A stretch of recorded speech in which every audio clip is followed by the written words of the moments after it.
Alors, ce qu'on va faire ici, c'est une petite vidéo pour vous accompagner sur l'apprentissage du principe de la dérivation. Donc, pour certains, ce sont des révisions, pour d'autres, c'est une nouveauté. Le principe, c'est que, comme c'est marqué sur votre PDF, l'idée numéro 1, c'est qu'une courbe peut se décrire entièrement par ses tangentes. Alors, ce qu'on appelle des tangentes sont des droites. Donc, regardez, ici, par exemple, vous voyez, il y a une courbe qui est décrite. Donc, c'est ce qu'on appelle une parabole, qu'on a déjà vu ensemble. Et en fait, cette courbe, je l'ai tracée à l'aide d'un logiciel, mais regardez, à aucun moment j'ai tracé directement la courbe. En fait, j'ai tracé des droites. Vous voyez, là, il y a une droite. Là, j'en trace un petit peu plus. Donc ici, il n'y a que des droites qui sont dessinées. On commence à se voir dessiner une courbe ici. Mais ayez bien conscience que je n'ai pas rentré de formule de parabole dans le logiciel. J'ai juste tracé des droites. Donc en traçant des droites, vous voyez, je continue. Ici, j'en trace un petit peu plus. Là, j'en trace encore plus.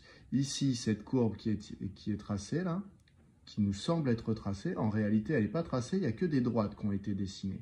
Et là, si je fais vraiment beaucoup plus de droites, vous voyez, on voit bien que c'est formé de droites, eh bien, on distingue même plus le fait que cette courbe a été tracée par des droites. Bah, le principe de la dérivation, c'est un petit peu ça. C'est-à-dire que lorsque j'ai une courbe un petit peu complexe, eh bien, on va ramener cette courbe à l'étude de plusieurs droites. Alors, vous voyez, il y en a beaucoup des droites pour tracer cette courbe. Donc, ça veut dire que pour étudier cette courbe, j'ai besoin d'étudier une infinité de droites. Donc, ça peut paraître plus compliqué parce qu'il y a une infinité de droites à étudier, mais le principe des mathématiques, c'est toujours la même chose, c'est-à-dire que quand on sait bien étudier quelque chose, dès qu'on complique un petit peu l'histoire, on va essayer d'étudier l'histoire compliquée avec les choses plus simples qu'on connaissait avant. Donc là, ici, quand je veux savoir pour une fonction, par exemple, si elle est décroissante puis croissante, comme sur cette courbe ici, eh bien, je vais plutôt que d'étudier directement cette fonction qui est une parabole, eh bien, je vais étudier chacune des droites que j'aurais pu tracer pour me donner cette parabole. Chacune de ces droites, c'est ce qu'on appelle une tangente. C'est-à-dire que lorsque je zoome sur un bout de ma courbe, eh bien, en réalité, le point que je vois, il a été tracé grâce à une des droites, grâce à une des tangentes. Donc, c'est ça qu'on appelle une tangente à une courbe. Donc, une tangente, c'est tout simplement une droite qui ressemble à ma courbe lorsque je zoome. Si je zoome sur un point, au bout d'un moment, à force de zoomer, vous voyez sur mon écran, je ne vois plus que c'est une courbe, je vois comme une droite. Ici, je pourrais mettre une règle et me dire que finalement, c'est une droite. Eh bien, la droite à laquelle ma courbe ressemble quand je zoome en ce point-là, c'est ça qu'on appelle la tangente à la courbe en ce point-là. Donc, une tangente, c'est une droite qui ressemble à une courbe et quand on zoome en un point. Donc, cette droite ne ressemble à la courbe qu'en un point. Si je regarde la courbe à un autre endroit, eh bien, ça va être une autre tangente. Ça va être une autre droite qui va ressembler le plus à ma courbe. Voilà, ça nous amène sur l'idée numéro 2 que je viens déjà d'exposer. L'idée numéro 2, c'est qu'on aime beaucoup les droites car ce sont des courbes très simples à étudier. Donc, on préfère étudier les tangentes plutôt que la courbe elle-même. On préfère étudier chacune des droites plutôt que d'étudier la courbe qui nous semble compliquée. Alors ici, elle ne vous semble pas forcément très compliquée, c'est une parabole, vous avez l'habitude d'en voir, mais imaginez que ça peut être des courbes beaucoup plus complexes que celle-là. Moi, j'en ai choisi une simple pour vous, pour qu'on voit bien le phénomène. Du coup, on observe ici, si les tangentes sont comme sur le graphique suivant, c'est-à-dire ici, donc vous voyez là, j'en ai tracé plusieurs, on pourrait les compter, il y en a 1, 2, 3, 4, 5, 6, il doit y en avoir une dizaine. Eh bien, on voit que la courbe qui commence à être dessinée là, ici le long, eh bien, comme on sait que la fonction qui est, je vais lire la phrase, on sait que la fonction qui est en train d'être décrite est, vous voyez, puisque les tangentes ici, c'était des droites qui représentaient des fonctions décroissantes, donc vous voyez, c'est des droites qui ont un coefficient directeur négatif, on reviendra après sur le coefficient directeur, eh bien, je vois que la courbe qui est décrite par les droites ici, eh bien, pour l'instant, ça représente une fonction qui est décroissante. Donc, on sait que la fonction qui est en train d'être décrite est décroissante. On en arrive aux conclusions qui sont là. Si les tangentes sont décroissantes, vous voyez, si les droites qui représentent le mieux la courbe sont décroissantes, représentent des fonctions décroissantes, on saura que la fonction plus complexe qu'on essaie de décrire à l'aide de ces tangentes, eh bien, elle est elle-même décroissante. Par contre, si jamais en les traçant, vous voyez, un petit peu comme ici, sur cette portion de courbe, là, les tangentes, elles sont toutes ici. Quand on les dessine, on voit que ce sont des fonctions croissantes. eh bien, dans ce cas-là, ça veut dire que la courbe qu'on est en train de décrire, eh bien, c'est la courbe d'une fonction croissante.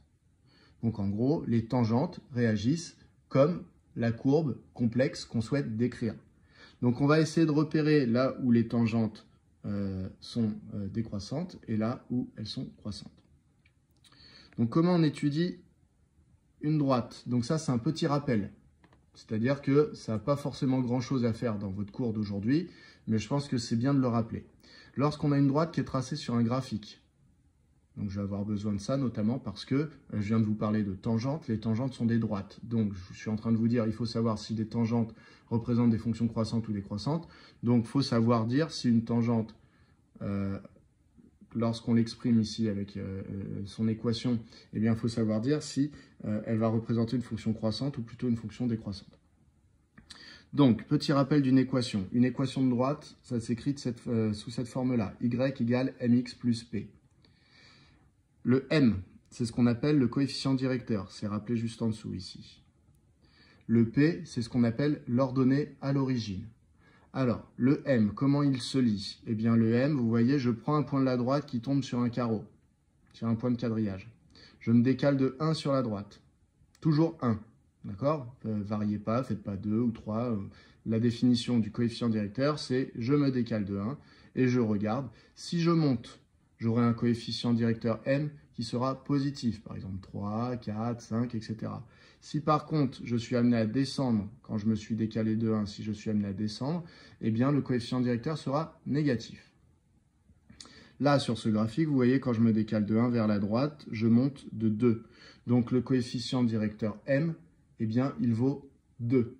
Donc ici, il faudrait que je complète avec y égale 2x. Et ensuite, l'ordonnée à l'origine P qui est ici, c'est là où est fixée votre droite sur l'axe des ordonnées. C'est l'ordonnée au niveau de l'origine, d'où le nom d'ordonnée à l'origine. Donc P, c'est le nom qui est ici, par exemple, c'est 3. Donc ici, ça nous donnerait l'équation y égale 2x plus 3. Vous pouvez compléter. Donc, on vous dit, la seule chose qui gère l'inclinaison dans l'équation, c'est le m qui est appelé coefficient directeur. Effectivement, regardez, c'est ça, c'est le fait qu'ici, je monte de 2 carreaux quand je me suis décalé de 1, qui fait que ma droite a une certaine inclinaison.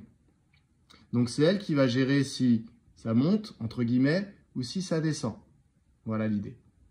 Donc, si le m est positif, ça veut dire que je suis monté dans les carreaux quand je me suis décalé de 1. Donc, ça veut dire que la fonction affine est croissante.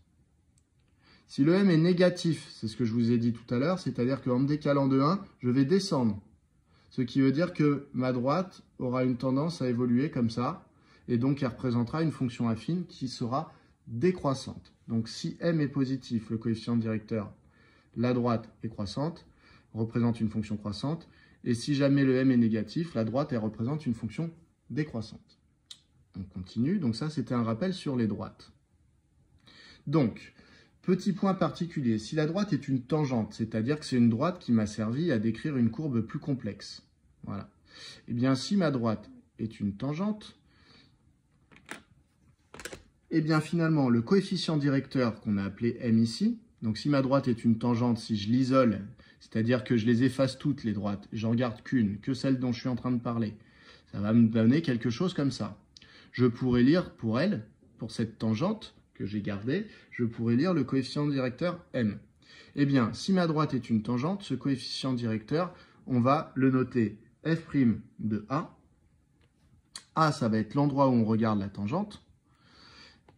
Et du coup, f' de a, finalement, c'est juste le coefficient directeur de la tangente, et c'est ça qu'on appelle le nombre dérivé. Donc, quand on vous parle de dérivée, de chapitre sur la dérivation, etc., en fait, c'est un chapitre qui s'intéresse à des coefficients directeurs de tangente. Pourquoi? Petit rappel, encore une fois. Ma courbe ici, complexe, est décrite uniquement par des droites.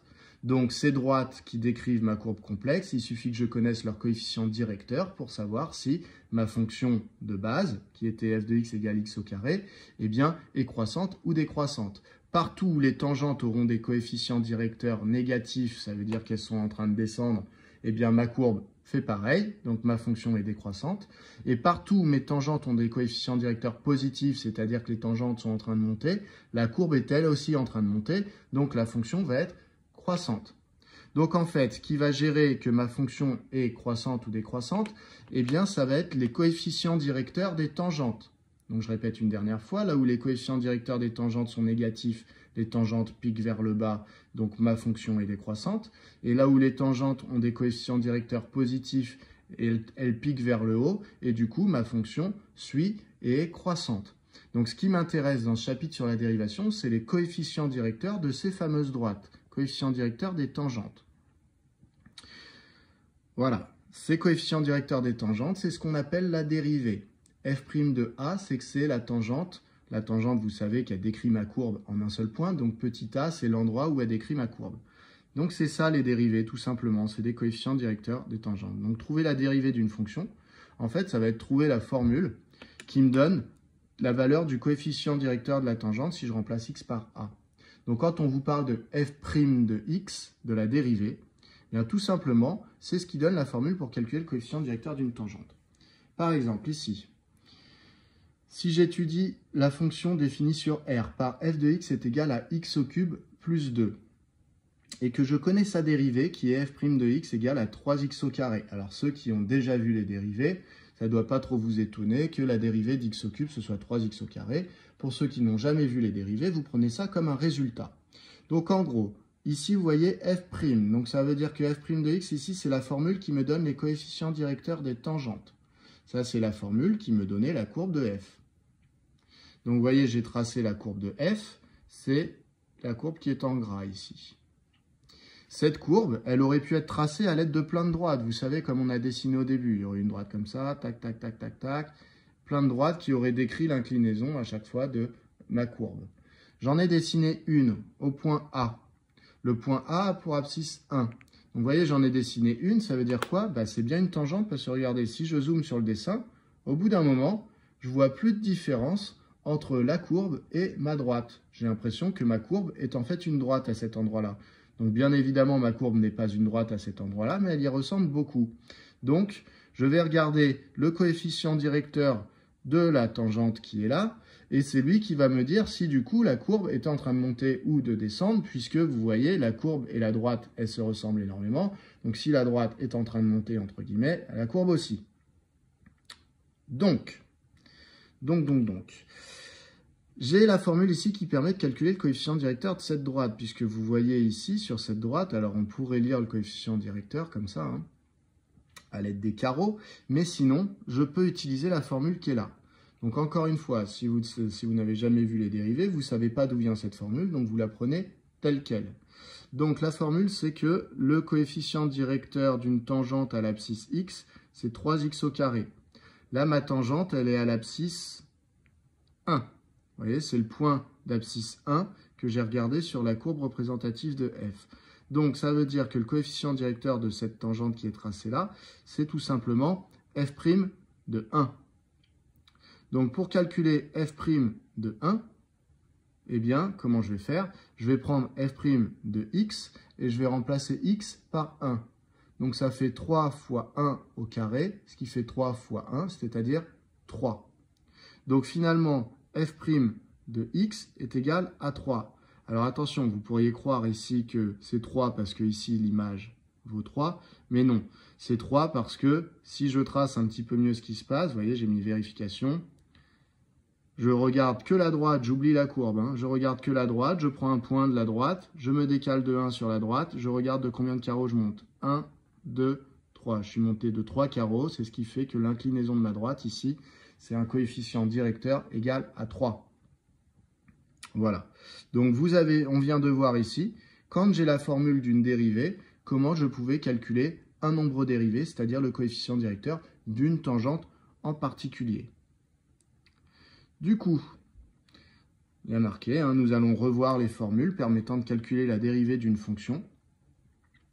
Et à la fin du calcul, nous conclurons par, là où vous avez trouvé que f' de x était... Pardon. Là où vous avez trouvé que la dérivée est négative Donc la dérivée, je vous rappelle, coefficient directeur des tangentes. Donc là où la dérivée est négative, c'est que toutes les tangentes avaient des coefficients directeurs négatifs et donc elles piquaient toutes vers le bas. Ça veut dire que la fonction est décroissante. Et si la dérivée est positive, je vous rappelle, la dérivée, c'est ce qui gère l'inclinaison de la tangente. Donc si la dérivée est positive, ma tangente, elle est orientée comme ça. D'accord? C'est-à-dire qu'en gros, eh ben, elle fait monter ma courbe. Donc ça veut dire que la fonction f est croissante. Donc le but, ça va être de, quand vous avez une fonction comme celle-là, par exemple, x au cube plus 2, c'est que vous sachiez tout seul trouver la formule de f' de x, et qu'avec f' de x, vous puissiez déduire, je vais y arriver, que la fonction f est croissante ou décroissante.